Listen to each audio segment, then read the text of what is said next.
Developing right now on Morning News Now, states of emergency. This morning, tens of millions of people bracing for a monster storm, threatening much of the country with crippling winter conditions starting today. Heavy snow, dangerous sleet, and freezing rain from the south all the way to the northeast. Now, preparations underway from grocery stores and gas stations to sidewalks and freeways for what is expected to be the biggest storm in years. We will bring you the latest. Also this morning, President Trump taking on one of America's biggest banks with a $5 billion lawsuit.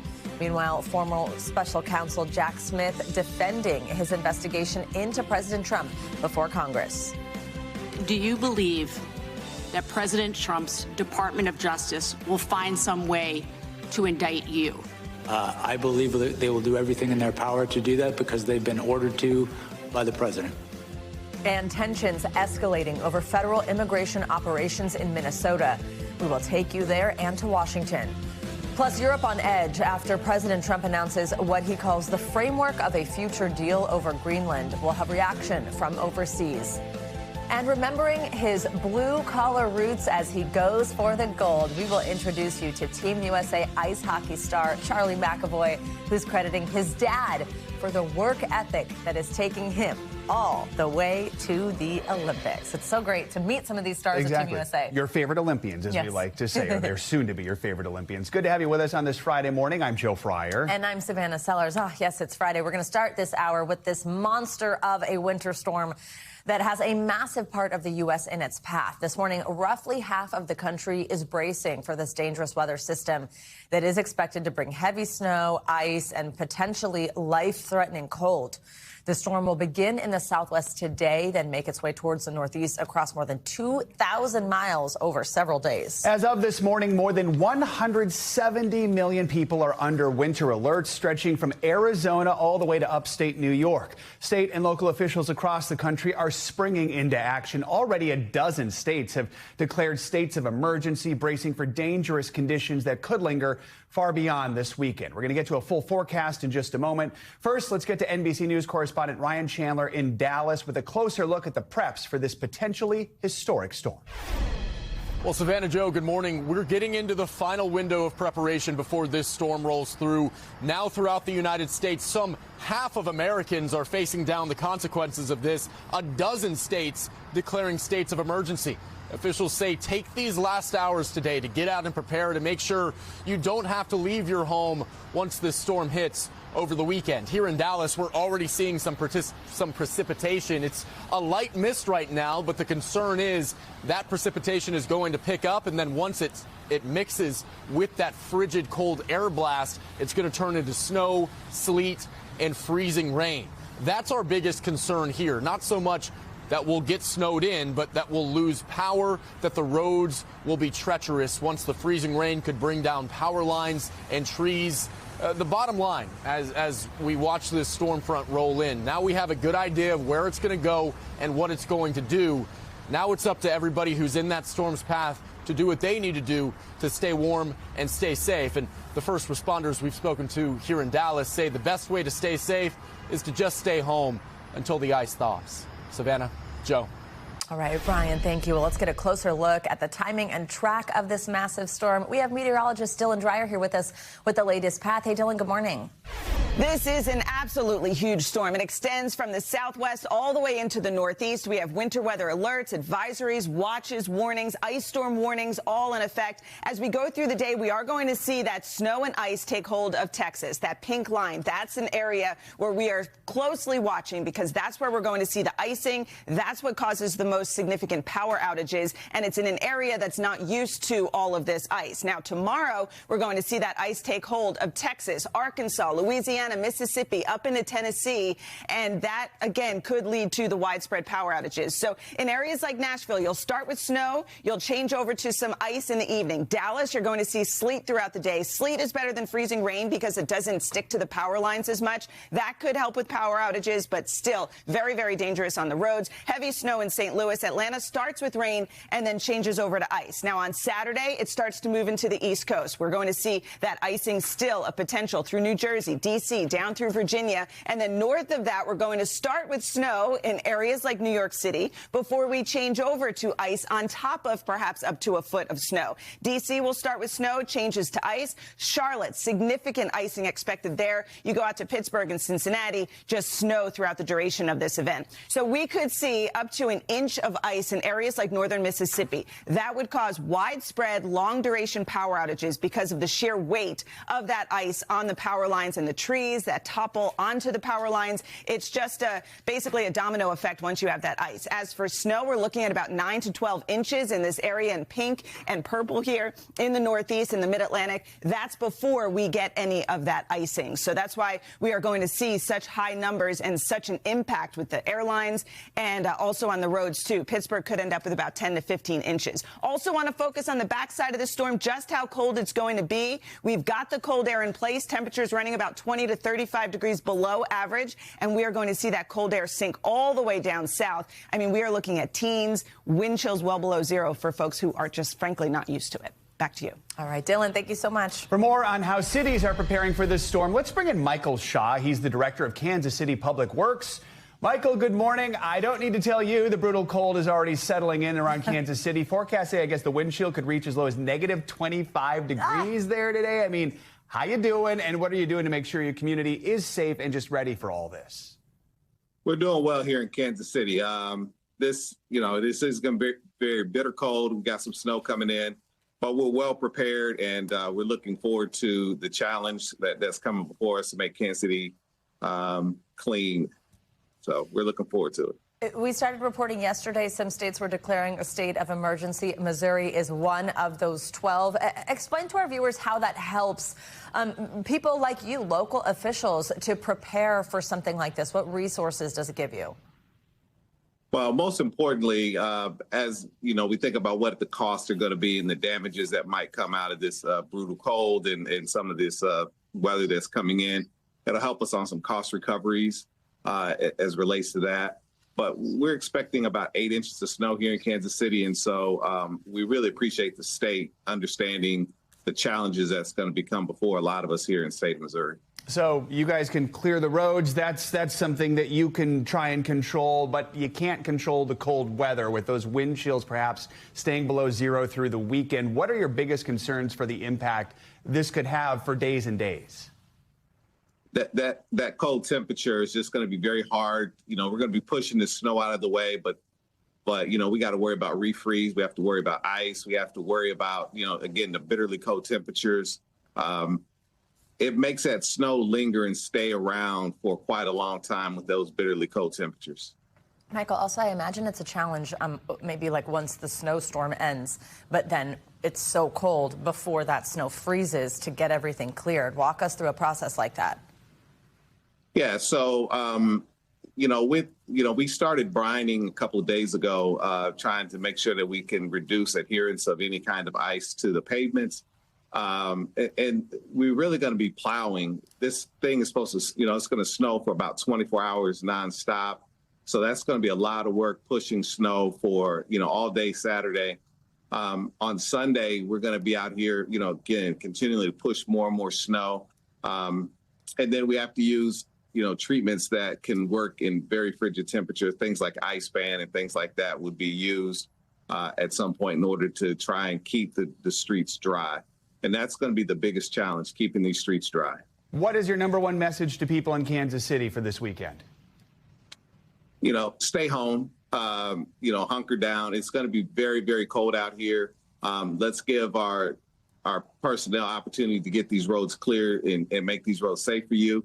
And then also give our emergency services teams, a break. We don't want to be trying to rescue stranded motorists if we can avoid it. But absolutely just try to avoid getting out on these streets as much as possible. And that'll keep everybody safe. All right, Michael Shaw, thank you so much. We wish you the best in the coming days here. Thank you. Well, President Trump has filed a $5 billion lawsuit against J.P. Morgan Chase and its CEO, Jamie Dimon, over alleged debanking, or that's when you close accounts for political reasons. Now, the lawsuit says President Trump held several accounts which were closed. His lawsuit accuses the bank of libel, also something called breach of implied covenant of good faith and fair dealing. The suit also alleges that the bank and its chief executive violated Florida trade practices laws. The bank responded, saying in part that the suit has no merit. NBC News legal affairs reporter Gary Grunback joins us now to talk about this. Gary, good to see you. So tell us how this lawsuit came about and help us just understand what exactly it is that is being alleged here. Yeah, hey there, guys. Several years ago, President Trump promised retribution for those he believed wronged him, and this is a really great example of that. After January 6th attack on the Capitol, a lot of big institutions, a lot of big companies cut ties with President Trump and the entire Trump family. J.P. Morgan and Jamie Dimon were one of those, and President Trump is now saying he was blacklisted by the bank, saying he lost a lot of money in that process, and it led to less favorable terms with other banks when he went to use those services. He says it's cost him $5 billion in reputational and financial damages, guys. So we say that J.P. Morgan says the suit has no merit. Anything else we're hearing, and what happens next then? So they're not denying they closed the accounts, but they're stressing that it was not political. They're saying in part in a statement, quote, JPMC does not close accounts for political or religious reasons. We do close accounts because they create legal or regulatory risk for the company. Now, this will work its way through the legal process, and as these types of cases really often do, they will likely settle out of court, guys. Gary, while we have you, we wanted to ask you about another legal case. This is a lawsuit involving the president's White House ballroom construction. So yesterday, during arguments, a federal judge seemed like they're leaning toward hitting pause on the project. What's this whole lawsuit about? Why is that? What do you say? Yeah, it's all about the legality of the construction of that controversial White House ballroom. It's going to be $400 million worth of a 90,000 square foot ballroom right where the East Wing used to be at the White House. And in part, this controversy is because of the construction approvals that are required from several different historical commissions here in Washington, D.C. before you build something like a 90,000 square foot ballroom on the White House complex. Now, the judge here, Richard Leon, suggested that if only they'd go through those approvals first and get all the okays from not only Congress authorization, but these historical commissions, then it would be okay. But they haven't done that yet. So it does seem very likely that the judge is going to hit pause. I mean, so you can't undo the destruction of the East Wing. So what could this all mean for the project going forward? So realistically, again, this is going to likely be paused, but eventually this will end up happening, right? And they will get the approvals they need because President Trump has stacked a lot of these commissions with people that are favorable to him. So they've just got to go through that process, get the okays in mid-March, it looks like, and then they'll be on their way to building this ballroom. All right, Gary, thanks so much. European nations may have averted an immediate economic and military confrontation with President Trump over Greenland, but anxiety is still lingering across the Arctic island. Both the leaders of Greenland and Denmark cautiously welcome the president's announcement of that framework of a future deal, but they remain skeptical, warning they would not negotiate their sovereignty. NBC News correspondent Ellison Barber has more from Greenland. Ellison, good morning. Hey, Joe and Savannah. At a press conference yesterday, Greenland's prime minister said that he did not know the details in this future deal or framework of a deal that President Trump posted about. But he said, like we have heard from the Danish prime minister, that they are willing to talk about and negotiate on Arctic security, that it's something officials here are worried about as well. But he doubled down on making clear again that what they are not willing to discuss is the sovereignty of this territory. He says Greenland is a part of the Kingdom of Denmark, and that is what they want it to be for now. But in terms of questions about security, everyone from the Danish government to those here in Greenland, they're open and willing to talk about it. And the people here in Greenland, they see that as a positive thing as well. What they are still not on board with and still have worries about is this question of what President Trump thinks the future of Greenland will be. And despite what he has said of late, there are a lot of people here who say they aren't sure if they can trust it, if he really is moving on from this idea that he wants Greenland to be part of the United States. I want you to hear from one person we spoke to yesterday. He owns a hotel here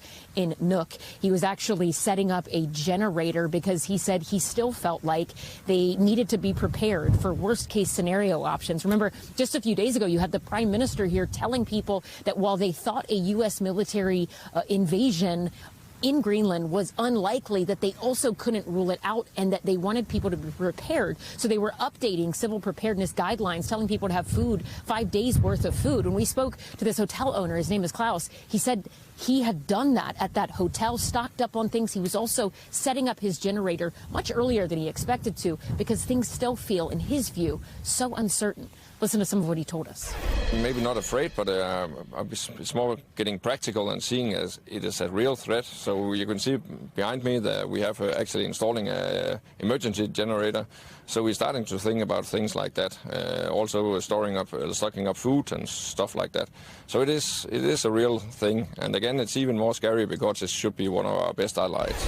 At the same time, people are also cautiously optimistic, hoping that President Trump will now see Greenland for what it is, a country that has a history, a people, a culture who want to stay as they are. And for now, they say what they want to do is stay in the kingdom of Denmark. And they say their sovereignty, that's not up for debate. And they think it shouldn't be up for debate at any point.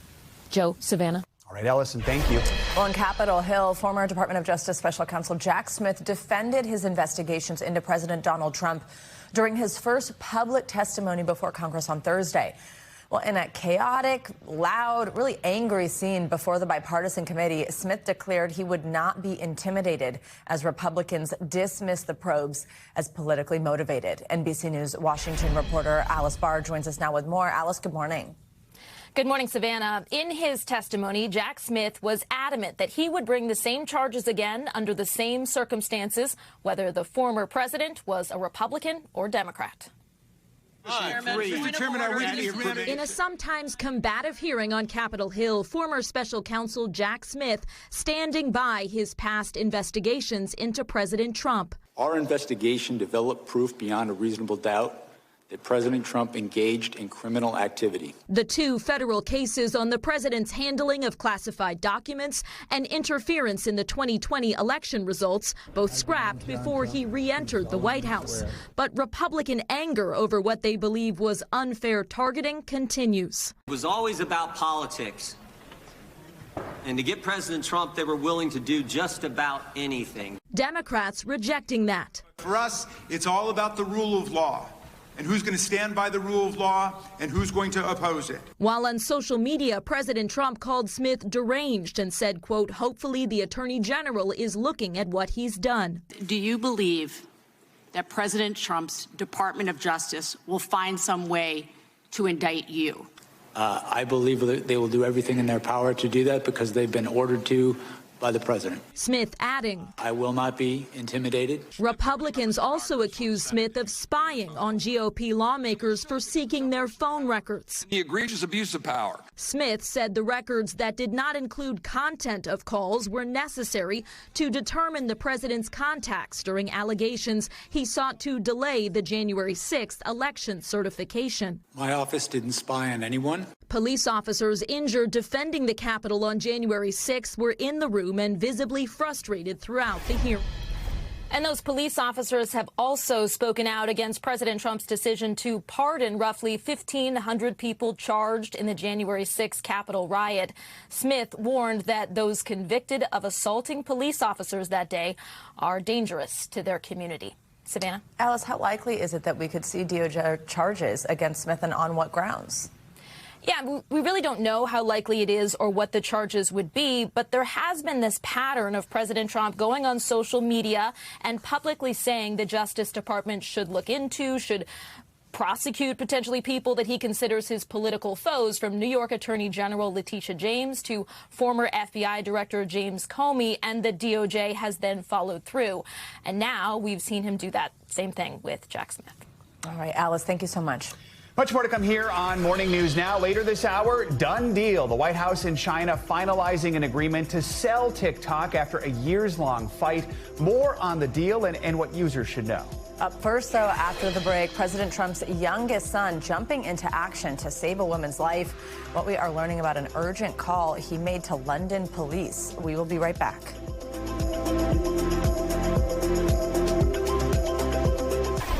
Welcome back. Vice President J.D. Vance is defending ICE's mission in Minneapolis. Following a visit to the city yesterday, Vance conceded that federal officers have not been perfect in their handling of immigration operations in Minneapolis, but ultimately blamed local Democratic leaders and, quote, far left agitators for the anti-ICE protests on the ground.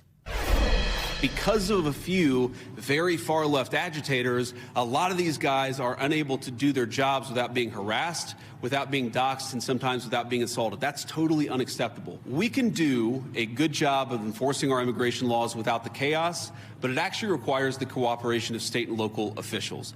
NBC News correspondent Maggie Vespa is in Minneapolis with more on this. Maggie, good morning. I know you had the chance to question Vice President Vance about what you've been seeing and hearing on the ground over the past couple weeks. Right. What did you ask? How did he respond? Yeah, so effectively, guys, the vice president took questions for a long time after his initial address, which lasted about 10 minutes or so. And during his address, he multiple times stressed how a lot of the situations, news stories, videos on social media that he says people across the country are seeing here in Minneapolis, he believes they require more context. He believes that people aren't hearing the full account from officers on the ground, and they're kind of jumping to blame officers for situations that he says are far more nuanced. But here's the thing, as you point out, we've been here for weeks, right? We've been in these neighborhoods. We've talked to people who have watched these officers, these arrests, these tactics with their own eyes. Like, they're the ones taking these videos. They're not watching them on Instagram or TikTok. So I brought just the concerns of what we've heard from people here in Minneapolis to the vice president, and this was the bulk of our exchange. What do you say to people here in Minnesota who say it's the overwhelming presence of ICE officers and federal officers and their tactics that are making them feel less safe? Well, one thing I would say is, first of all, we saw in 2025 the biggest one-year drop in murders in the history of the United States of America. Are you saying that they're not perceiving it correctly? If you understand this in context, this is the inevitable consequence of a state and local government that have decided that they're not going to cooperate with immigration enforcement at all. In fact, they're going to aggressively not cooperate. And that was a big theme that he hit on repeatedly throughout his address and throughout his questions, slamming sanctuary city policies here in Minneapolis, slamming local politicians, including Mayor Jacob Frey, for what he said was incendiary rhetoric. The mayor, for what it's worth, guys, later yesterday responding, because at one point the vice president said something's different here in Minneapolis. There's more backlash here. And the mayor said, well, what's different is we have a record number of DHS officers on the ground, 3,000 plus, the largest in the agency's history. So he put it back on the feds. So that back and forth continued, guys, throughout the day, which as it has for weeks now. Maggie, I think your questions were spot on there. Also, his visit was right as this outrage is growing. There's something specific here. People might have seen this online, this detainment of a 5-year-old boy. It was captured in a picture that's difficult to forget. Walk us through what happened here and how that situation is being explained. Sure. So I'll give you the update right now. That 5-year-old boy, Liam Conejo Ramos, DHS confirms, is in ICE custody in a detention center in Texas with his father this morning. The backstory, and you're seeing these photos here, is that ICE officers, DHS confirms, went to the family's house to arrest his father, who they say is in the country illegally from El Salvador. DHS says the father ran, and the mother, who was inside the home, refused to, in their words, take custody of the child. And the vice president, during his visit, said almost verbatim, what were officers supposed to do? Let a 5-year-old stand there and freeze.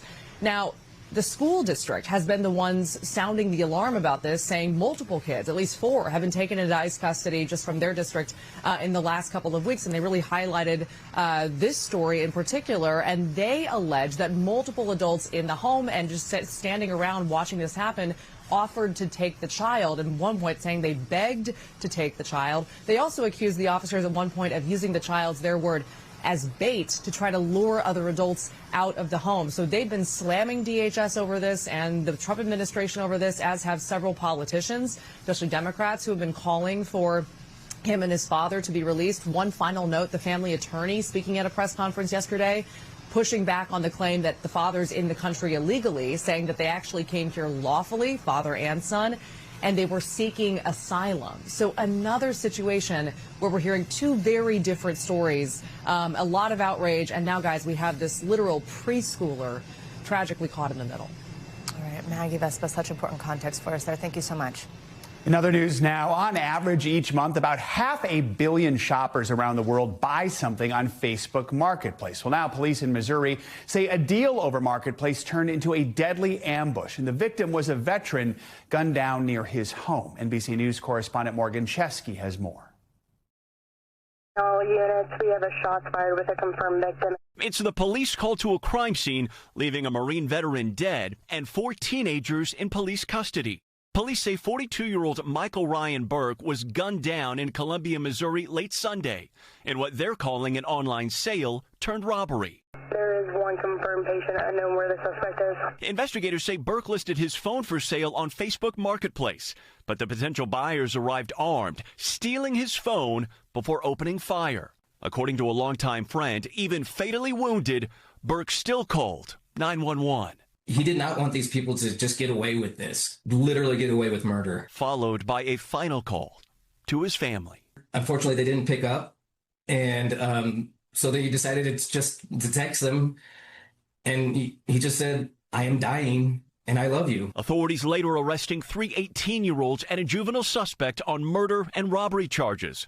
It's not the first Facebook Marketplace deal to turn violent. An off-duty NYPD officer was shot trying to buy a car in 2023, and another reported deal turned deadly in Texas. Burke remembered as a beloved friend, dedicated to serving others. Morgan Chesky, NBC News. And one of those suspects has pleaded not guilty. Facebook has not yet responded to our request for comments. Well, new details are emerging about an emergency call President Trump's youngest son, Barron, made to British police that may have saved a young woman's life. NBC's Garrett Hake has more on the story. Just days before his father's second inauguration last January, President Trump's teenage son, Barron, placed an urgent call for help to police in London. Quote, "I'm calling from the U.S., Barron Trump told an operator at the UK's 999 emergency line. "I just got a call from a girl, she's getting beat up," adding, "It's really an emergency." That call's transcript, released by prosecutors, now key evidence in the London trial of 22-year-old Russian national Matvey Rumietsev, accused of rape and assault, which he denies. The January attack allegedly witnessed in part by Trump, whose late-night video call to the victim was briefly answered by the defendant, whom Trump would describe in an email to prosecutors as a, quote, shirtless man with darkish hair, according to British media covering the trial. The victim reportedly praising Trump in testimony Wednesday, quote, "He helped save my life. That call was like a sign from God at that moment." Barron Trump, the only son of the president and First Lady Melania Trump, keeps a low public profile with no public speeches and few appearances. His father crediting the teen for his help finding ways to reach young voters. He knew the youth vote. On the night of the incident, the operator pressed Trump for details about the victim and how he knew her. Quote, "I don't think those details matter. She's getting beat up," Trump replies, adding, "I met her on social media." British media reporting that the defendant testified that he told the victim in the fall of 2024 that he was, quote, upset about her talking to Barron Trump. Both the White House and the First Lady's office declined to comment on this case. All right, our thanks to Garrett Hake for that report. Coming up on Morning News Now, 4 astronauts taking one giant leap into history. What defines success for this mission? Success is boots on the moon in Artemis 3. Success is Artemis 100, whenever that is. When we come back, our friend Al Roker brings us his interview with the NASA crew on a mission to orbit the moon. Stay with us.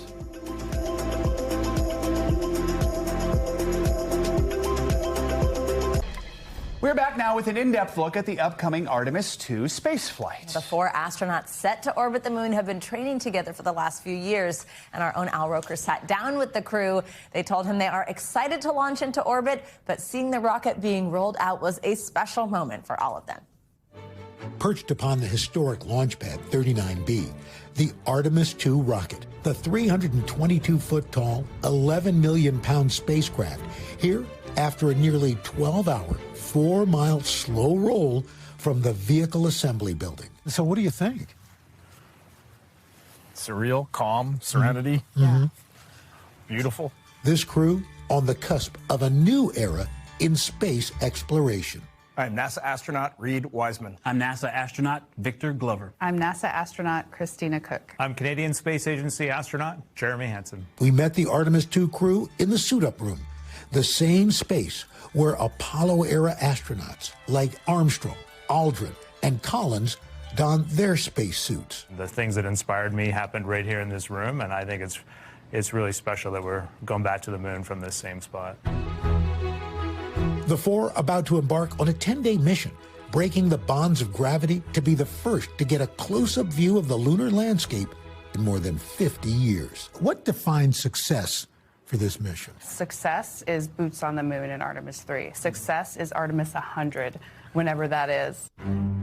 The most powerful rocket ever built will lift off with 8.8 million pounds of thrust. The ride to Earth's orbit, just 9 minutes. After about a day of testing, the space explorers will begin a 4-day journey to the moon, completing a figure 8 around more than 200,000 miles from home.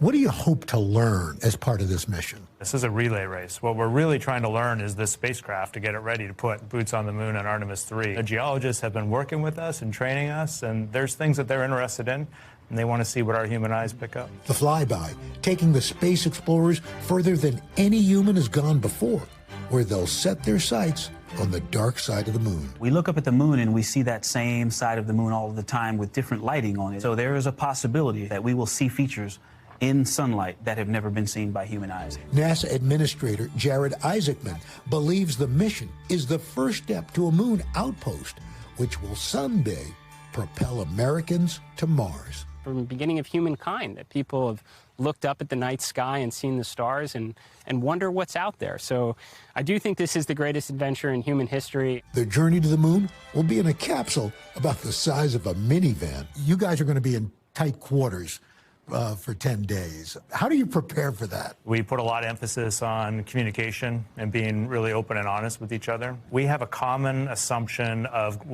good intent, and then we have an expectation that we'll just talk about it and bring it up and then get that kind of water under the bridge and move forward. The crew won't be alone on this journey, acknowledging the hundreds of thousands worldwide whose fingerprints are on this rocket. When we launch, it won't just be the four of us on the vehicle. Those handprints, human hands built that, and the mobile launcher. And they'll have their families behind them. For me, the family support is just overwhelming. Every day when my husband steps up and shows me that this is our mission, that it's his mission too. Never any complaints about it, just like do what you need to do, come home to us. Taking items to space that have meaning and memories. I have a Bible, my wedding rings, and then a small heirloom for my daughters. I asked for handwritten notes from my nieces and nephews and loved ones. I'm taking a blank piece of paper, letters from home, little pieces of jewelry for the family. I gifted my wife and 3 kids a little moon pendant. It's got our family birthstones in it, and it says moon and back. Their hope, this mission will bring the nation and the world together. Hopefully this mission and all of the people involved will be an opportunity for us to all just latch on and cheer and support something. I think humanity deserves it. We deserve a win. Amazing. All right, coming up, deal finalized. The U.S. and China signing off on a deal to sell TikTok to American investors. More on the agreement in our Money Minute. And we are counting down to the Olympics, now just 2 weeks away, by introducing you to one of Team USA's ice hockey superstars, Charlie McAvoy. Stay with us. This is Morning News Now. Welcome back. This morning, we are taking a look at the lower-cost direct-to-consumer company Quince, a one-stop shop for quality products at lower prices. You might have ordered from them. They are known for cheaper alternatives in clothing and home goods, all kinds of stuff, and they often look quite a bit like more expensive versions. NBC News Chief Consumer Investigative Correspondent Vicki Nguyen checked out the company's headquarters in San Francisco and brings us an inside look at their unique business model that keeps those prices low. Has anyone ordered from Quince? Obviously, I get everything from Quince. It's a whole apartment is Quince. It seems like a good deal. Almost too good to be true. It's the low-cost, high-quality brand that first made its name with $50 cashmere crew necks. They now sell everything from caviar and kids' clothes to down jackets and jewelry for unexpectedly low prices. Quince, short for Quintessentials, now reports $1 billion in sales a year, promising luxury essentials at honest prices. And the timing couldn't be better. Consumers want more for their money. A recent McKinsey survey found value is a top priority for 80% of apparel shoppers. Our customers never have to choose between quality and price. Daphne DeChatelis is in charge of new categories at Quince. We met her at the company's headquarters in San Francisco. Oh, there, let me get a detail here.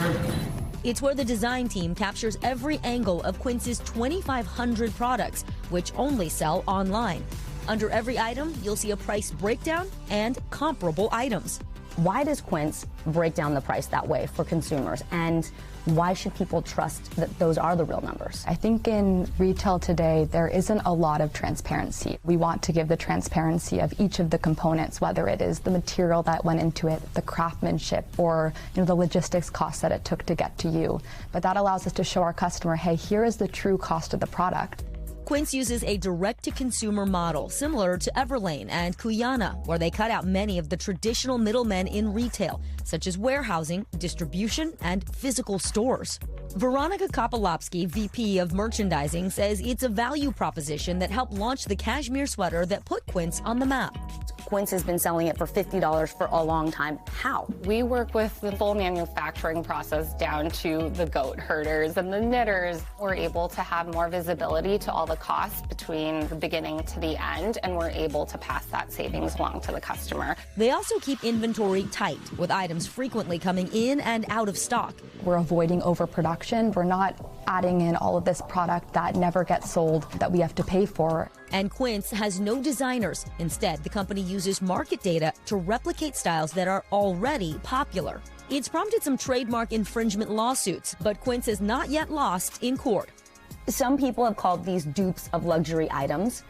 What say you? We don't see it that way. To us, Quince is creating essential, timeless products across different categories. The strategy, a success so far. We asked Joe Ang, a clothing manufacturing expert, to review Quince's $50 jeans. He liked them. This is a very decently manufactured product. Though not every product lives up to its quality claims. Yes, it's 100% linen, but it is very, very thin. The leather turns out to be a split leather, the lowest grade of leathers you can legally use and call leather. But even among its critics, it's hard to argue it's a bad deal. Here's the thing though, despite misleading marketing, for $150, this bag is a decent value. If you're looking for a linen dress and you're on a budget, this is a good option. We asked the company about the quality critiques. Quince says they proactively address fabric sheerness complaints by adding linings to some dresses, and that they took this leather review very seriously, even hiring the expert as a contractor to help improve their products. And if customers aren't happy, Quince has a free returns policy good for 365 days. That's us signaling to the consumer that we really stand behind our products. All right, that's one of the best return policies I've ever heard. Thanks to Vicki for that report. Now, Quince's strategy mirrors private label playbooks, right? Used like brands like Costco. Experts say that's a very difficult model, though, with slim margins, leaving very little room for error. Quince actually told us they were nearly profitable. More business news now. It is official. The U.S. and China have signed off on a deal giving control of TikTok's U.S. operations to a group of investors backed by President Trump. NBC News business and economy reporter Emily Lorish has our Money Minute. Hey, Emily, good morning. Hey, guys. Good morning. That's right. Creators and influencers can breathe a bit easier this morning. TikTok is staying online in the U.S., bringing an end to years of uncertainty over a potential ban. The platform created a new U.S.-based entity with investors including Oracle and Silver Lake, keeping it available for more than 200 million American users. The new company will be led by Adam Presser, formerly TikTok's head of operations and trust and safety. And over at Amazon, more layoffs appear to be on the way. According to multiple reports, the online retail giant is planning to cut thousands of jobs next week, part of a larger effort to trim about 30,000 corporate workers. We reached out and have yet to hear back. And all the dippers out there, get ready. Taco Bell's crispy chicken nuggets are back, and this time they're coming with a new Hidden Valley Diablo Ranch sauce. These are the nuggets that were first launched in December 2024 before quickly selling out and making a return for a limited time last April. And this comes as the chain rolls out its new value menu and gears up for a mini toy collaboration launching in March. I know so many people are going to be excited about those nuggets, but this TikTok news is huge. Savannah, I know you've been covering that for quite some time. I know, yeah. Yesterday, I mean, it was the legal deadline, and also when they said the deal would close, and it did, in fact, seem to come through. But we got a lot of information, actually. New CEO, board of directors, all that kind of stuff. So it's big news. A lot going on. Yeah. Thanks, Emily. All right, when sports fans describe an athlete who works hard, they might say that person is a blue-collar athlete. It's a term that has special meaning for U.S. ice hockey star Charlie McAvoy, who got his work ethic from his dad, a plumber. NBC's Chase Kane and Olympic figure skating medalist Adam Rippon have his story as part of our series, My New Favorite Olympian. He was just busy. Everything, you know, coming right from work to taking me to hockey. Just how selfless that was, you know, looking back on it now and having that perspective, how tired he must have been, you know, from working all day, and then just taking me to give me the opportunity to go and pay for ice time for me. Charles was determined to give his son the opportunities he never had. Growing up, Charles was a promising hockey player himself, but hockey is an expensive sport, so he didn't have the opportunity to keep playing after high school. Instead of pursuing professional hockey, Charles found himself working on the plumbing at the houses of the New York Rangers players he watched compete at Madison Square Garden. My brother Mike and I, we played so much hockey. We if we weren't playing street hockey or roller hockey, we were at the rink skating and playing hockey. The opportunity was probably there, but the finances weren't always there. We were the youngest. I'm the youngest of 7, and my brother was a year older than me. And travel hockey was not cheap back then, and the hours were much different. The ice slots were not available as they are now. So we stuck with it as long as we could, but my dad just couldn't swing it. So I didn't get that opportunity, and I wanted to make sure that Charlie and his sisters had that opportunity to play and, give it their best. So Charles had his son on the ice at 3 years old. Charles also exposed his son to plumbing, but he made it clear that he did not want Charlie to inherit the family business. My dad, he always told me, he had bigger dreams for me, that he wanted more for me than just to, take over McAvoy Plumbing and Heating. I think he was too smart to be a plumber. How's that? I have the utmost respect for him and for plumbers and for people in the trades. But I think he just wanted something different for me. And he would tell me every day to work as hard as I could so I could do something different, which I just respected so much that he implanted that dream for me and, didn't just, sort of sign me up for plumbing and say, hey, this is what you're going to do. But he gave me every opportunity in the world to follow my passions.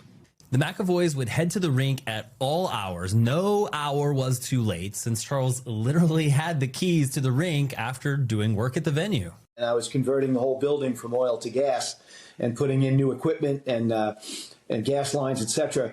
So they gave me the keys. They said, anytime I want to use it, go. And Charlie was young, and we took full advantage of that. We were probably there every night of the week when he was a little guy. His skating took off because skating's the whole game, and he just loved getting on the ice. And yeah, I'd get off because I'd be like exhausted from work, and he would just stay out there, and I would just sit and let him do his thing.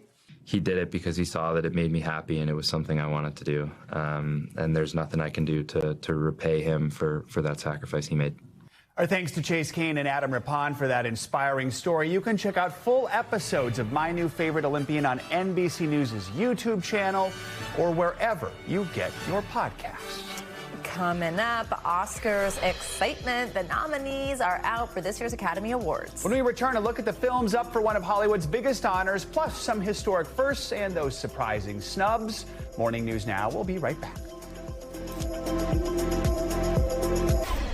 Finally, this hour, the nominations for the 2026 Academy Awards are out, and one film is making history. Sinners is now the most nominated film ever, snagging 16 Oscar nominations, including, of course, Best Picture. Other films up for the top prize, 10 of them in all, including One Battle After Another, starring Leonardo DiCaprio, Hamnet, and Frankenstein. For more on the nominations, let's bring in Eric Davis. He is Fandango and Rotten Tomatoes correspondent. Eric, always good to have you with us. So let's start with Sinners. 16 nominations, shattering the record. Beyond Best Picture, what are some of the other categories that led to this record-breaking moment? And for people who haven't seen it yet, tell us, what is it that makes this movie so special? Yeah, I definitely think it was a surprise considering when the previous record was 14 nominations. That was held by only 3 films in Oscar history, All About Eve, Titanic, and most recently La La Land. But I do think there were a couple of surprise nominations that helped to get there, particularly in the supporting categories. Wunmi Mosaku for Best Supporting Actress. My personal favorite nomination of the morning, Delroy Lindo getting his first nomination at 73 years old in the Best Supporting Actor category. So Sinners is now in a category of its own. And, you know, I think it's a big win for Hollywood. It's a big win for original storytelling. This is a fiercely original film. It's a big win for the horror genre. You know, horror is notoriously snubbed at the Oscars, and now the most nominated film in Oscars history is a horror film, only in Hollywood, Joe. No kidding. And of course, a big win for Ryan Coogler, who's so well respected in Hollywood. So this begs the question, is Sinners now suddenly possibly a candidate to win Best Picture? Because the theory is one battle after another is the front runner. Is this a sign that maybe the Academy of voters might go for Sinners? Definitely. I think it's a tighter race for sure. But I do think one battle after another is the toughest competition for Sinners, mainly because it's won that Best Picture award at the Golden Globes, at the Critics' Choice Awards, and as did Paul Thomas Anderson, winning Best Director at both of those shows. Also, a really entertaining film. Also a film with urgency to it, timeliness to it, great performances, 13 nominations for that film as well. So those two, definitely the top contenders. Also, Hamnet is a film that I really love. Its director, Chloe Zhao, becoming only the second woman in history to be nominated twice for Best Director, Jane Campion being the other one. And then I also love F1 being in there, Joe, because I feel like that's an acknowledgement of the audience, big audience favorite, that film. Yeah, that's always been a big critique of the Oscars, is that these, you know, smaller films that everyone doesn't see don't make it. And because they were able to have 10 Best Picture nominees, which they added several years ago, it does clear the way for something that maybe a lot of people have seen, like F1. Let's talk about the top actor and actress categories. There have been 2 pretty clear frontrunners in these categories. Is that still the case? Any surprises here? I still think Timothée Chalamet is a frontrunner for Best Actor, again, because he has been winning this award previously. He becomes the youngest actor ever to be nominated for 3 Oscars for Best in the acting category. So this is his year, I would say. But, you know, you got to look at Michael B. Jordan. Those 16 nominations for Sinners definitely put him in their frontrunner status, and also Leonardo DiCaprio, Ethan Hawke. A lot of big fans of his too, and Wagner Moura becoming the first Brazilian actor ever nominated in this category. So really great story across the board. Any one of these 5 men could win. I would say Timothée Chalamet maybe has the best shot. How about Best Actress?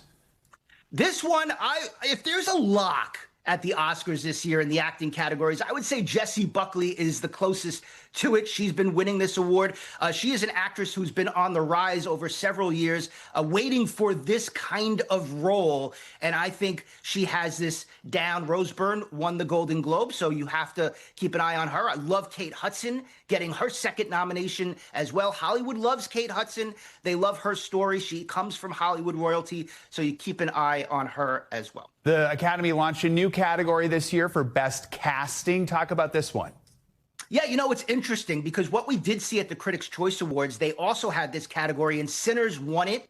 And then one battle after another won the Best Picture. So I could almost see a similar story playing out at the Oscars. But I do love this category because I feel like it recognizes sort of an undervalued role in filmmaking, is the people that put together these films. And we're seeing so many films with great ensembles recently. All of these films have terrific ensembles. So I love that this award exists. I do think Sinners is the likely winner of it.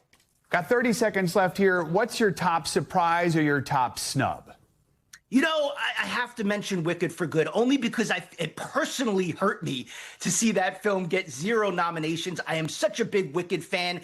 My house is a big Wicked fan. My daughter is still blasting the music from Wicked for Good. And I think Ariana Grande, Cynthia Erivo, the production design, you know, this is a film that got 10 nominations last year and no nominations this year. And that may be a sign of the Oscar voters saying, you know what, we recognized you last year, and you know, but Wicked would be my choice. It can be tough sometimes when you have 2 or 3 parts to a movie to get nominated every year. All right, Eric Davis, thank you so much. Can't wait for the Oscars. That's going to do it for this hour of Morning News Now. Stay with us, though. The news continues right now.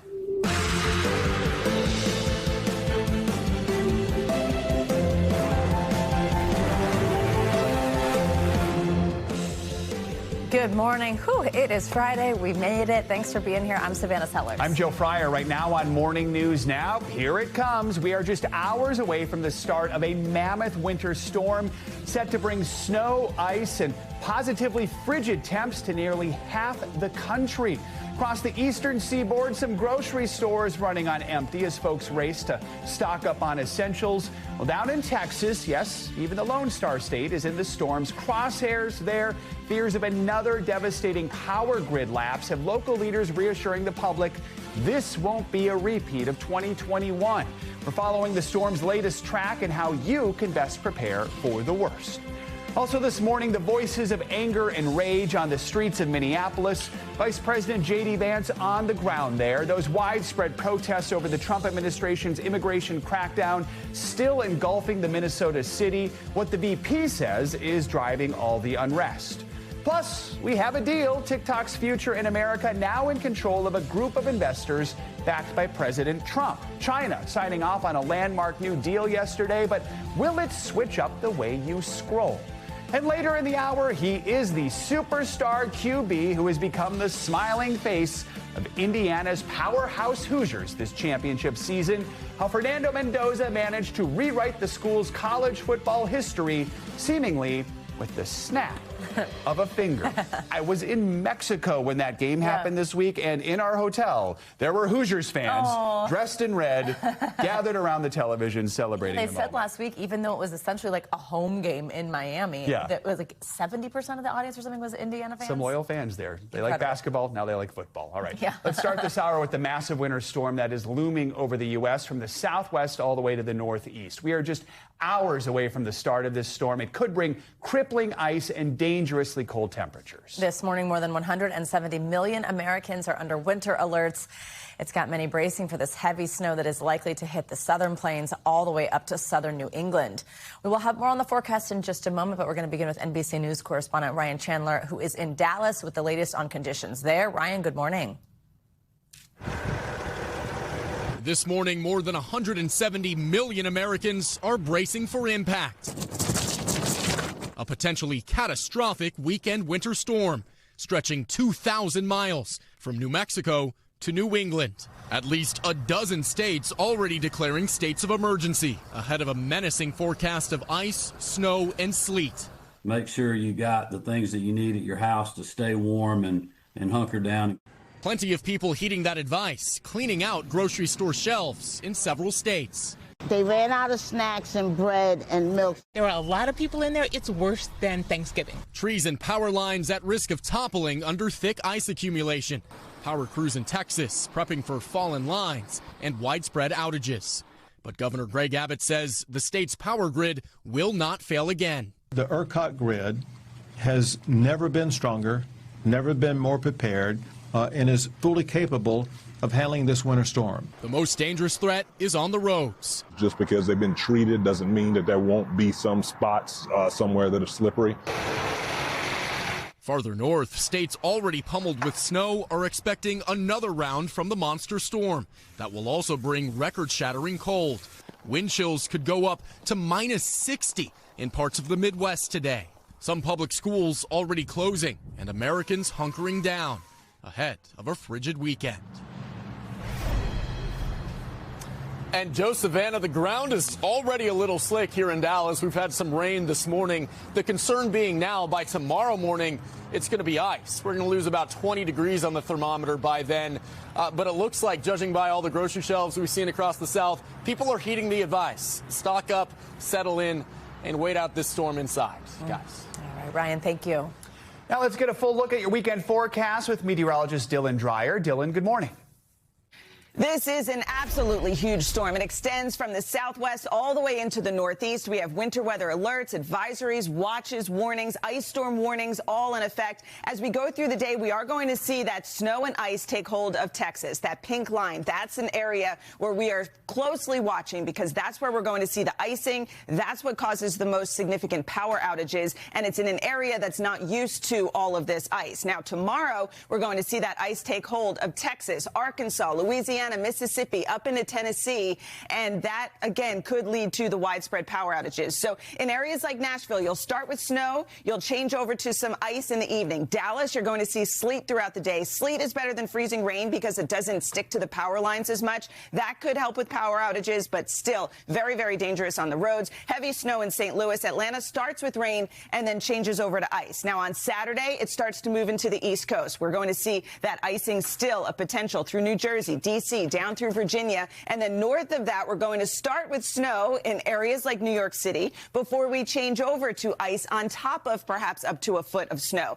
D.C. will start with snow, changes to ice. Charlotte, significant icing expected there. You go out to Pittsburgh and Cincinnati, just snow throughout the duration of this event. So we could see up to an inch of ice in areas like northern Mississippi. That would cause widespread, long-duration power outages because of the sheer weight of that ice on the power lines and the trees that topple onto the power lines. It's just basically a domino effect once you have that ice. As for snow, we're looking at about 9 to 12 inches in this area in pink and purple here in the Northeast and the Mid-Atlantic. That's before we get any of that icing. So that's why we are going to see such high numbers and such an impact with the airlines and also on the roads, too. Pittsburgh could end up with about 10 to 15 inches. Also want to focus on the backside of the storm, just how cold it's going to be. We've got the cold air in place. Temperatures running about 20 to 35 degrees below average, and we are going to see that cold air sink all the way down south. I mean, we are looking at teens, wind chills well below zero for folks who are just frankly not used to it.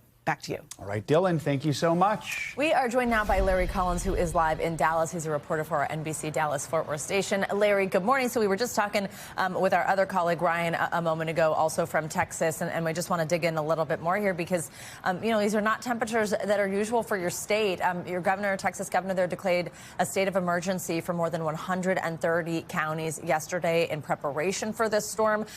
Ryan mentioned it's raining, but just tell us right now what it's like on the ground, but also what you're anticipating and what you're hearing from officials in order for people to stay safe as conditions get worse. Absolutely. Good morning. So we are now in the warm before the storm, if you will. It's a nice 50 degrees right now, but we know that as the day goes on, that is going to change, and it's going to change drastically. As the day crawls on, the temperature is going to drop as the rain chances kind of go up, and that's the issue. We're expecting to see a little mix of it all today, from rain to sleet to snow. Snow, we can handle. Sleet's not great, but we can handle it. It's that rain and that freezing rain that we're concerned about, because we do expect to see anywhere from 1/4 of an inch to 1/2 inch of freezing rain in that ice kind of building up on our power lines and as well as on our trees. And we know that gets extremely heavy, and that really leads to the possibility of some long-term power outages. And that's kind of where everyone's mind is. We were working with power crews yesterday as they kind of prepared and stationed themselves across the North Texas area, but really across the state of Texas, to be prepared to move out very quickly. We were with a group yesterday getting transformers ready to try to provide power and get things moving when the worst of this storm makes its way into the greater Dallas area. Larry, what are you hearing from Texans? I mean, on a scale from 1 to 10, how do you measure their anxiety ahead of this? I tell you, as we ramp up that 1 to 10 scale, we get a little bit closer to 10. This is a state and a city that experienced a generational ice storm not too long ago, back in 2021. So as folks get a little bit closer, especially if you've lived in this area for a while, we remember the days for some without power, having to deal with that. We've seen our grocery stores increasingly get a little bit lower on some of those staples, the things that they always do, but just some bare aisles. I know our local grocery stores. We spoke with the Kroger's grocery store here, as well as Walmart representatives, talking about how they are now working with meteorologists to station goods throughout their area so that there are things available for families as they try to make their way to those grocery stores and start planning for what's to come. But I tell you, there is a sense of worry just because of what we went through not that long ago. It's still very fresh on a lot of minds. Larry, that's so true. I mean, you just said it was only a few years ago. During that storm, temperatures had dropped below zero for days. And then really the big issue here is something that we just heard from our colleague Dylan Dreyer, this concern about losing power and losing power for how long. I mean, what happened was just really such a tragedy. More than 200 deaths in that storm back in 2021. What changes have been made to the power infrastructure since then that hopefully means cities in Texas are more prepared for this storm? Almost immediately after that 2021 storm, the media, we as journalists started asking tough questions. Our state lawmakers started asking tough questions, and plans really started to get into place. We saw some change in leadership from the top of those who really govern our power system. Our power grid here is encompassed in the state of Texas, and that's where that failure happened. We saw legislation take place to make sure that it doesn't happen again. It really hasn't been put to the test per se as it was back then. This will be the test of that.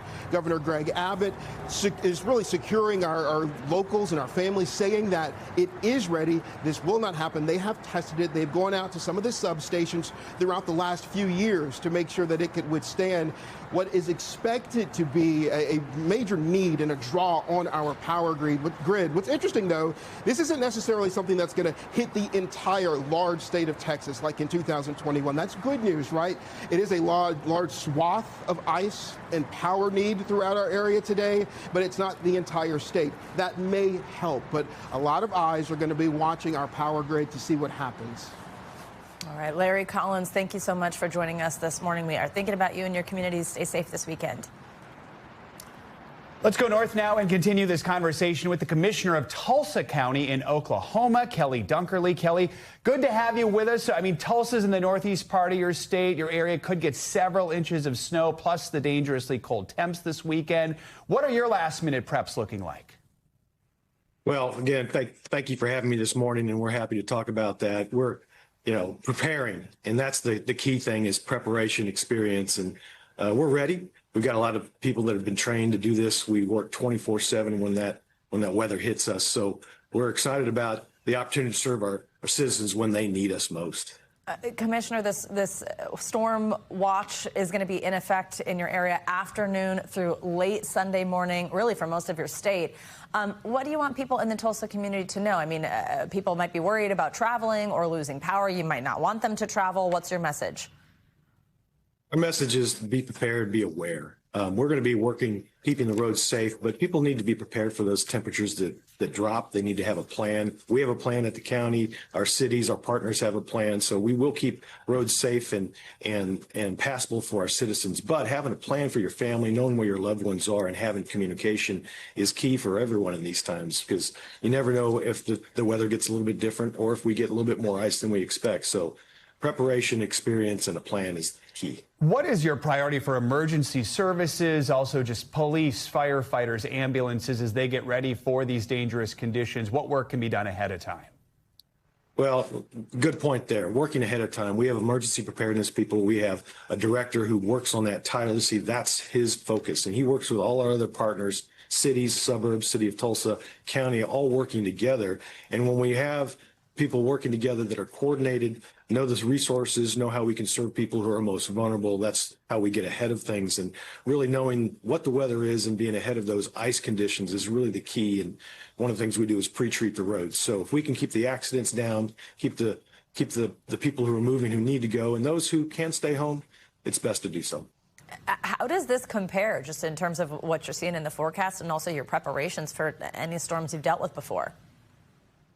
Well, like I've heard some of your previous guests, last couple of years, we've had massive ice storms in Oklahoma. Texas certainly has their fair share. So when we have ice, that's when we have to pre-treat the roads. And it's so key to do that. We're lucky we have brine trucks. We do that. We've done that the last 24 hours. We're prepping all our intersections, all our bridges, all our steep slopes. So that's the key that really gets us ahead of that, and that's experience. But we have had those ice conditions and a lot of the situation, the community shuts down. And that's really the best in our part of the country, is that people just don't get out on the road if they don't need to. Prep, be aware, know where your loved ones communicate.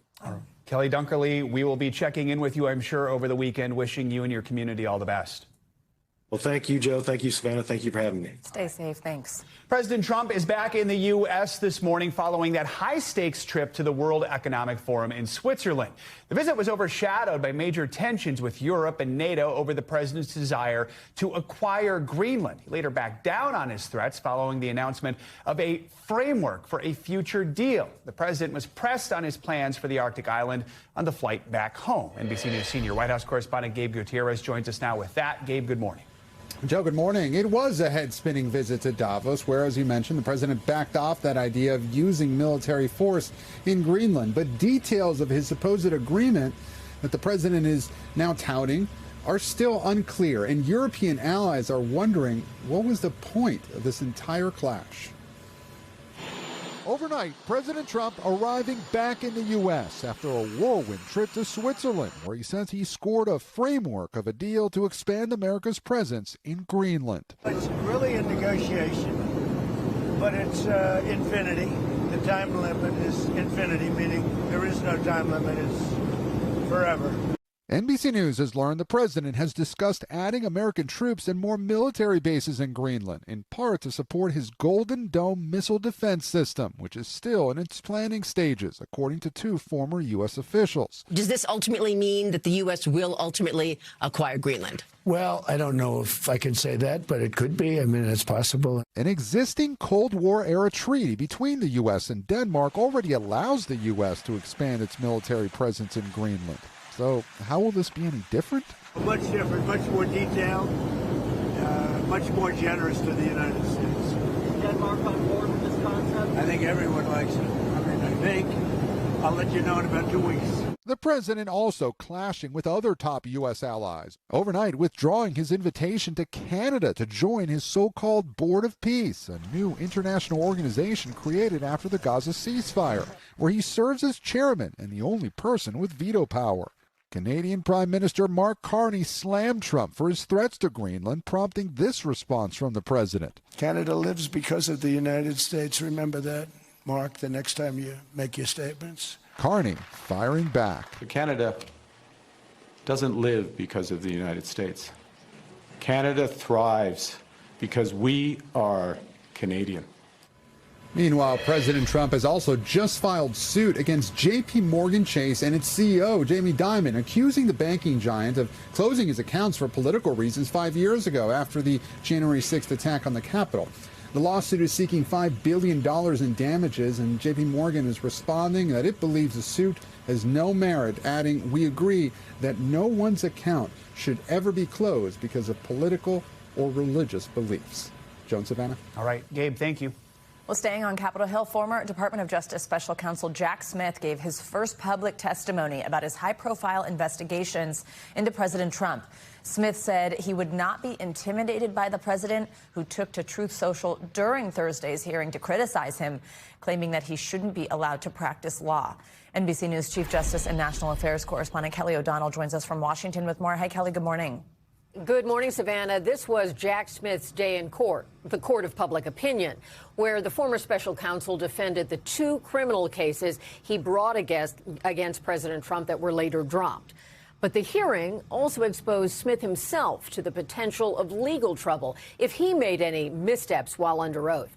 And this all happening while President Trump ramped up pressure very specifically on the Justice Department to find a way to charge Smith.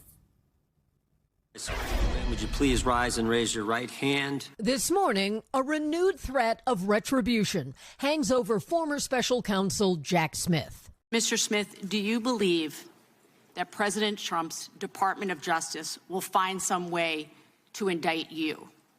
I believe that they will do everything in their power to do that because they've been ordered to by the president. President Trump making his desire plain on social media. Deranged Jack Smith should be prosecuted for his actions. In his first public testimony Thursday, Smith made his case and defended his work to bring 2 criminal cases on classified documents and the January 6th riot, prosecution scrapped after the president won re-election. Our investigation developed proof beyond a reasonable doubt that President Trump engaged in criminal activity. Officers injured in the January 6th attack reacted when a lawmaker said Mr. Trump was not to blame. They had the intelligence. Smith also condemning President Trump's pardoning of January 6th defendants after his investigation. I do not understand why you would mass pardon people who assaulted police officers. I don't get it. I never will. Republicans repeatedly clashed, claiming Smith's investigation was politically motivated. It was always about politics. And to get President Trump, they were willing to do just about anything. Mr. Smith, were you a Biden prosecutor who weaponized the Department of Justice against Donald Trump? Absolutely not. Another tense issue, the special counsel had obtained phone records, not content of calls, for several Republican lawmakers around the January 6th election certification. Kevin McCarthy, one of the highest-ranking Republicans in the country, had his phone records subpoenaed, all for political gain. Smith defended the records review. My office didn't spy on anyone.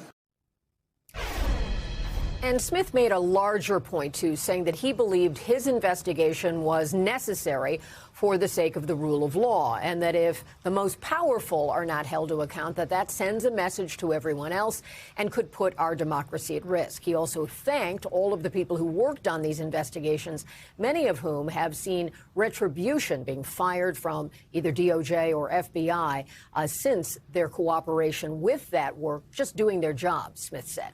Savannah? All right. Kelly, thank you so much.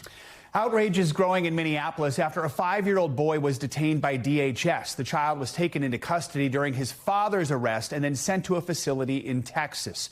Vice President J.D. Vance visited the city yesterday. He's blaming local politicians and what he calls far-left agitators for the tense anti-ICE protests there. While acknowledging mistakes, the vice president also said Minneapolis will be less chaotic if Democratic officials cooperate with the Trump administration's agenda. NBC News correspondent Maggie Vespa had a chance to press Vice President Vance on what she has been seeing on the ground over the past couple weeks. She joins us now from Minneapolis with more on that questioning. Maggie, good morning. Hey, Joe, good morning. Yeah, we just brought to the vice president the concerns, the fears, the anger that we've been hearing from people on the ground here in Minneapolis who have been watching these ICE raids play out firsthand. This as the spotlight on that story of the 5-year-old, the preschooler, now in DHS custody grows. And by the way, the vice president also not shying away from that. In Minneapolis, amid the mayhem surrounding President Trump's immigration crackdown, the story of one little boy now drawing nationwide attention. DHS confirming 5-year-old Liam Conejo Ramos and his father have been taken to a detention facility in Texas, saying his father, Alexander Conejo Arias, is in the U.S. illegally from Ecuador. DHS saying he ran, abandoning his son, and that his mother, who was inside the house, refused to take custody. Vice President J.D. Vance in Minneapolis defending the officers. Are they supposed to let a 5-year-old child freeze to death? The family's attorney saying the boy and father entered the country lawfully and are seeking asylum. And this family was not eluding ICE in any way. They were following all the established protocols. School officials also saying another adult begged agents to let them take care of the preschooler, but was refused, and saying multiple children have been detained by ICE agents in their district recently. The onslaught of ICE activity in our community is inducing trauma and is taking a toll on our children. Tensions continuing to rise in the city. In that appearance, the vice president, while acknowledging some officers make mistakes, blaming local politicians for stoking protests. Because of a few very far left agitators, a lot of these guys are unable to do their jobs. We followed up. What do you say to people here in Minnesota who say it's the overwhelming presence of ICE officers and federal officers and their tactics that are making them feel less safe? Well, one thing I would say is, first of all, we saw in 2025 the biggest one-year drop in murders in the history of the United States of America. Are you saying that they're not perceiving it correctly. I'm sure that people are seeing a lot of things that would make any member of our national community feel very upset, but this is the inevitable consequence of a state and local government that have decided that they're not going to cooperate with immigration enforcement at all. And another headline that's getting a lot of attention this morning, the Department of Justice at this point arresting 3 demonstrators from that high-profile church protest here in the area on Sunday. Among the charges, conspiracy to deprive rights, meaning they deprived people in the church, the DOJ argues, of their right to worship in that church. A lawyer for one of those arrested telling NBC News, blasting the arrest and saying the demonstration was peaceful and an expression of their First Amendment right to free speech. Joe. All right, Maggie, thank you so much.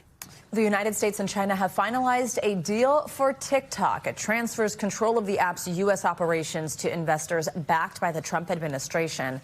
In a statement, TikTok said the new company will operate under defined safeguards that protect national security through comprehensive data protections, algorithm security, content moderation, and software assurances for U.S. users. The U.S. version of TikTok will be majority owned by a group of investors, including American tech giant Oracle and California-based investment firm Silver Lake. ByteDance, that's TikTok's parent company, it caused the national security concerns in the first place. It's going to keep a 19.9% stake in the U.S. operation. The company also announced a new CEO and board yesterday. President Trump welcomed the outcome and thanked China's President Xi for, quote, approving the deal. There's much more to come on this hour of Morning News Now, including why President Trump is now weighing the centuries-old Insurrection Act as a response to the unrest in Minneapolis. First, after the break, pivotal peace talks bringing leaders from Russia, Ukraine, and the U.S. together for the first time since that war began. But is Moscow coming to the table in good faith? We've got the latest next. We are back with the latest developments from Syria. In the last week, the Syrian military has launched a major offensive to take control over key parts of the country, which were previously controlled by longtime U.S. allies, the Kurds. Well, now the U.S. is backing the new Damascus government in their bid to unify and rebuild Syria. But the U.S. has major security concerns, specifically when it comes to ISIS prisoners. NBC News international correspondent Molly Hunter is tracking the developments for us. Molly, good morning. Savannah, good morning to you. That's right. So the big concern for the U.S. right now is the security collapse, at ISIS detention centers in northeastern Syria. The nightmare scenario for so many people, of course, Syrians and the U.S., is that in this chaos, there will be mass escapes. So concerned that American forces stepped in this week to start transferring prisoners to what they call secure locations in Iraq. Take a look. In the former capital of the Islamic State Caliphate in Raqqa, Syria, the crowds this week were jubilant, waving the Syrian flag, welcoming the Syrian military who pushed out the SDF, the Kurdish forces. Gunshots into the air chanting, "Freedom forever." This man says, God willing, Syria will become better than all other countries through development and reconstruction under the leadership of President Ahmed al-Shara. And that is what the new Syrian president says he's trying to do. Now, backed by the U.S., the Syrian military swept through the northeast of the country this week, taking over oil and gas fields long controlled by Kurdish forces who for years enjoyed the support of the U.S. in their fight against ISIS. And importantly, taking control of some prisons holding ISIS fighters and their families. During the chaos, some ISIS prisoners escaped from al-Shudadi prison, but none as notorious as al-Hol camp. On Wednesday, the Syrian military and police moved in as Kurdish fighters abandoned their guard posts. Home to some 24,000 people, mostly Syrian and Iraqi women still loyal to ISIS, and their children, many born here. The camp destroyed us, this young woman says. We haven't left since we came here, and we know nothing. We didn't get an education. We have no one left since our fathers were imprisoned. As the security situation deteriorated this week, American forces transferred 150 high-value ISIS prisoners to a secure location across the border in Iraq. The emergency mission, according to CENTCOM, could involve the transfer of up to 7,000 detainees to prevent mass escapes. Kurds have watched this week unfold, feeling abandonment by their longtime supporters. The Trump administration has made clear they no longer need the SDF, throwing their weight behind the fledgling Damascus government. But the many thousands of prisoners in northeastern Syria, with their new prison guards still uncertain of their fate. Our joy, this man says, will not be complete until we return to our families and see them and return to our homes. Now, last night, the UN announced that they will take over responsibility of Al-Hol camp and are working with Syrian authorities today to reestablish humanitarian access. The UN says the situation inside that camp is still, quote, tense and volatile. Now, according to U.S. Special Envoy Tom Barrack, he's been posting a lot about this on social media, the top priority for the U.S. is ensuring the security of those centers. And that goes hand in hand, he says, with a peaceful integration of the Kurdish minority into this new Syrian government. Now, as far as the fighting, Savannah, there is a tenuous ceasefire holding. It's a 4-day agreement, and that includes basically an ultimatum for Kurdish forces to agree to fully integrate into the Syrian military by tomorrow. So we will be watching that very closely. So will the U.S., and the clock is ticking. Savannah? Absolutely. Very important reporting, Molly. Thank you for taking us through that. Developing news this morning, Ukraine and Russia are set to sit down together with the U.S. for peace talks for the first time since the start of the war. NBC's Matt Bodner joins us now to take us around the world in 60 seconds, starting with that big news. Matt, good morning. Savannah, Joe, good morning. This trilateral meeting follows White House envoy Steve Witkoff's visit to the Kremlin yesterday. That's where he met with President Vladimir Putin. Also on Thursday, President Trump met with Ukrainian President Volodymyr Zelensky. Now, this meeting is a potentially significant development, but it remains unclear that Russia is yet willing to make meaningful compromise. Moving along now to Japan, Prime Minister Sanae Takaichi has dissolved the lower house of parliament, making way for an early election in just 2 weeks. Takaichi was elected in October as Japan's first female leader. She has extremely high approval ratings, that's around 70%. This early election is hoped to capitalize on that majority, on that approval, and secure a majority for her party in parliament. We'll wrap up this hour in Taipei. Climber Alex Honnold on Saturday will begin his freestyle climb up the Taipei 101 skyscraper. It's a building that defines the skyline of Taiwan's capital city. It stands at over 1,600 feet. Netflix will broadcast the effort live. I can't watch things like this, so Savannah, Joe, let me know how it goes. I can't watch it either. I keep seeing the promo for it, and I'm like, no, tell me how it goes. You did something crazy once. I did hang off of a skyscraper in New York, but I had ropes. You can't watch this, but I did hang off a building. But I did hang off the side of it, so. But I had ropes. I'm impressed. I wouldn't do that. All right. Yeah, thanks, Matt. thank you. Coming up, rage and unrest in Minneapolis over the ICE killing of Renee Good. Now has the President Trump talking insurrection. But what exactly is the centuries-old Insurrection Act, and why has it been repeatedly hawked by the White House lately? We will dig into it. That's next on Morning News Now.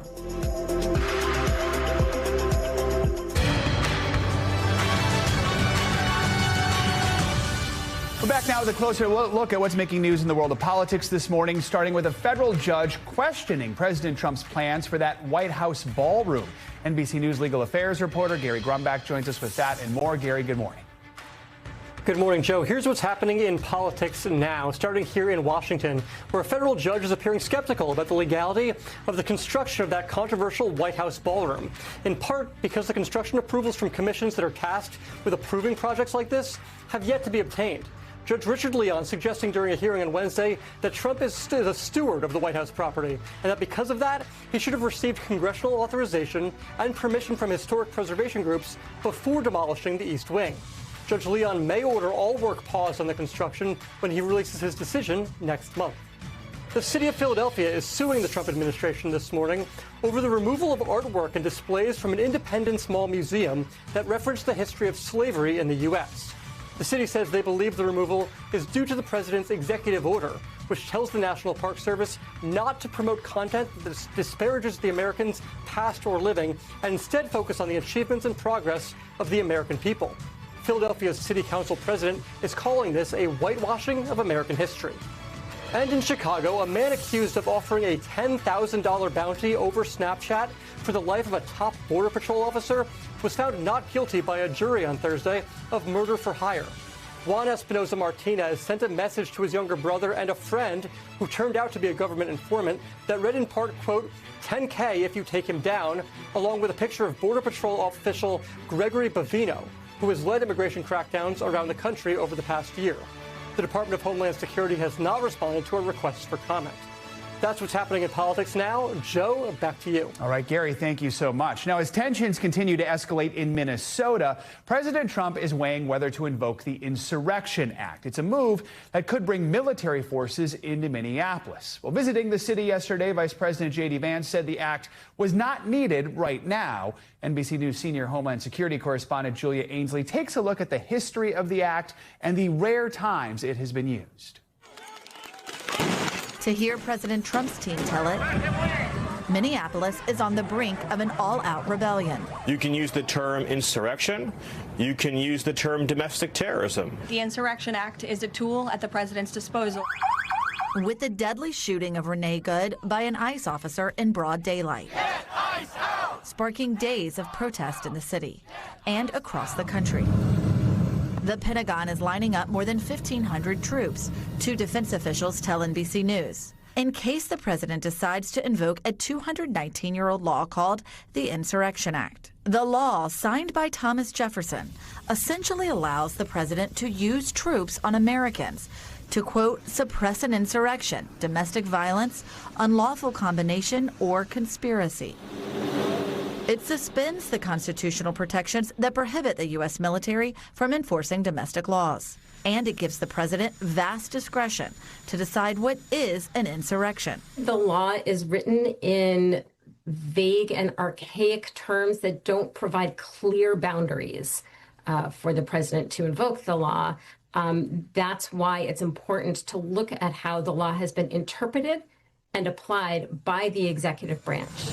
The president toying with the idea for years, like in his first term after the George Floyd protests launched a nationwide movement, or similar anti-ICE protests in Los Angeles, Portland, and Chicago over the last year. If the governor can't do the job, we'll do the job. I'd be allowed to use, if I wanted, the Insurrection Act. So far, he's never committed, but saying on Tuesday it's still very much on the table. Do you still think it's necessary? I don't think it is yet.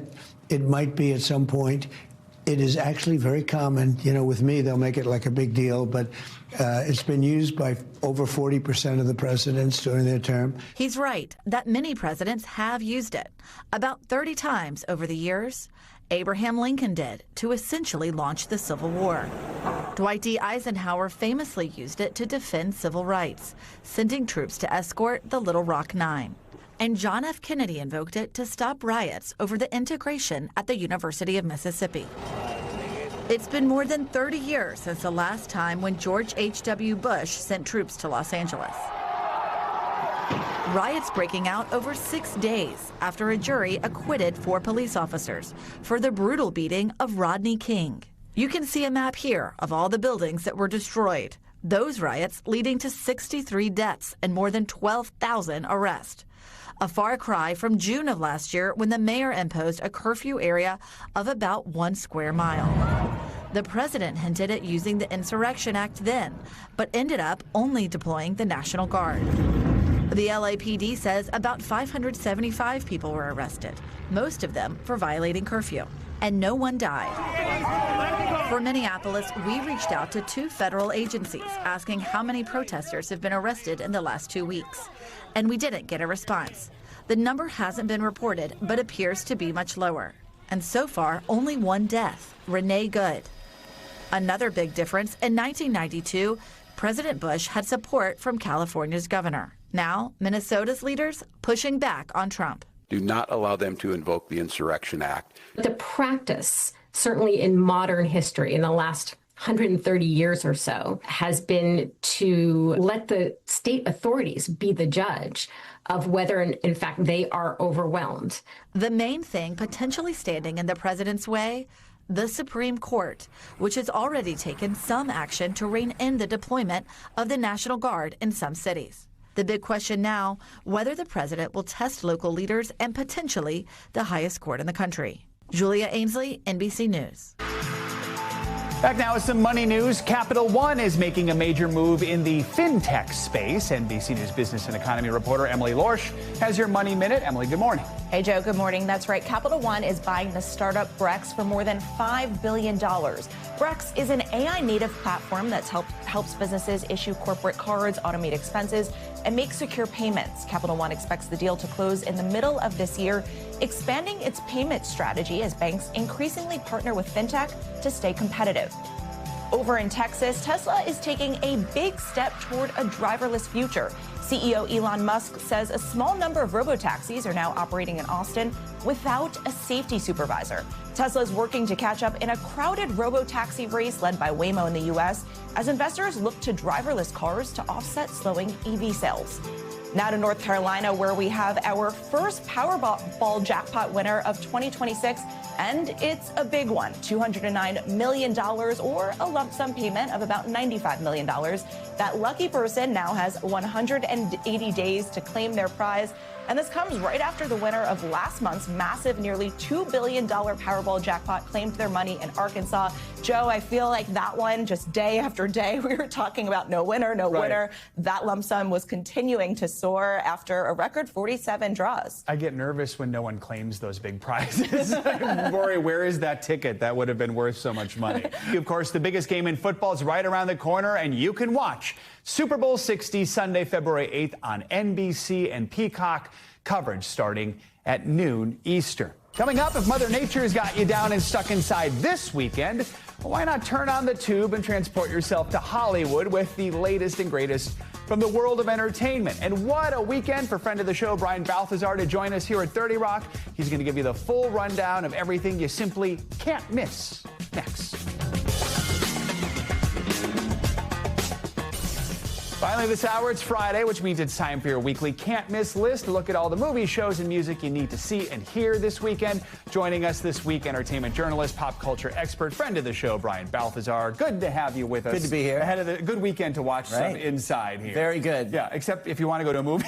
Right. Yeah, not great for Chris Pratt. Mercy with Chris Pratt is out, getting a lot of buzz because it's a Chris Pratt movie. Tell us what we should know about it, because critics maybe aren't loving it so far. So it takes place in the future. Chris Pratt is a detective who's actually been accused of murdering his wife, and now he must defend himself in 90 minutes to an AI judge. But wait, here's the catch. He actually helped develop and create this AI judge. Bum, bum, bum. So that's kind of the hook and this technology that he's been supporting. Now he has to prove to this AI character played by Rebecca Ferguson that he's innocent in 90 minutes, or bad things will happen. All right. Also, he suggested once at one point in this process, maybe we use an actual AI voice for that character. But thankfully, Rebecca Ferguson got the work. Got it. And I met her a couple months ago. She's hilarious. Great. Yeah, very funny. Dry sense of humor. She's I love fun. her. All right. If you are staying indoors, as many people are, some streaming options. The latest in the Game of Thrones franchise. Yes. HBO Max. This one's called A Night of the Seven Kingdoms. A little gentler than we're used to, but perhaps no red wedding here. Exactly. This is what's so interesting. First of all, if you're not into the dragon thing, you know, some people are like, I don't like things with dragons. I get that. This doesn't have dragons. It takes place 100 years earlier, so you don't have to. Dragons weren't invented yet? I don't understand how that works. Don't ask me the lore. But it takes place 100 years earlier, and it's less about epic battles and dragons than it is about character development and story. And it's a knight and his sire, and and their adventures. But it's much more. It's also funnier, and there's an interesting moment that will happen in the beginning with the epic themes we're used to, and a scene that cuts right from that to the comedy of this show that you will know when you see and hear. It's a comedy. All right. Also on HBO, speaking of comedy, documentary getting a lot of buzz. Mel Brooks, the 99-year-old man. That, of course, a play off his old character, the 2,000-year-old man. Right, exactly. What should we know about Well, this is interesting. Obviously, it's nice that we're celebrating this man while he's here to talk about his life. Judd Apatow took 10 hours of interviews. We also hear from Rob Reiner in this. It's one of his last interviews. Jerry Seinfeld, Jerry Stiller. It's just an amazing, Ben Stiller, I should say. Stiller, yeah. So a long list of people weighing in on this incredible career and his legendary comedic. His comedic timing is still intact. He is unreal. He's unreal. All right, let's get to the limited series Steel on Amazon without giving away too much. It's about a major heist. Right, okay, it's at a financial office on the 27th floor. Folks come in guns a-blazing, and they take billions of dollars in pensions via the computers on that floor. And the Sophia Turner is actually kind of at the center all of this. All right. So, and interestingly, it's all available on Prime right now. You can binge all 6 episodes, which is no longer as easy anymore. Now it's like, we'll give you 1 or 2. You can actually binge this during a snowy weekend. I like having that option. All right. After 10 seasons of this latest iteration, Queer Eye saying goodbye. It appears that a moment too soon for them. I know. What do we know about this final season? I know. Heard any good gossip lately? There's drama there. Yeah, this is the final 5 episodes of the season, and it takes place in Washington, D.C.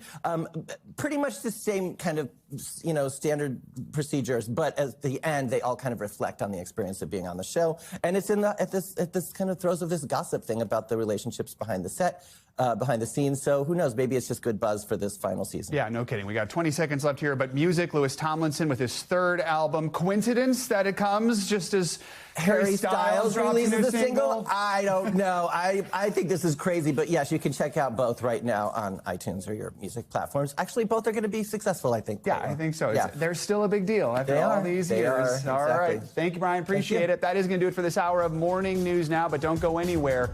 The news continues right now.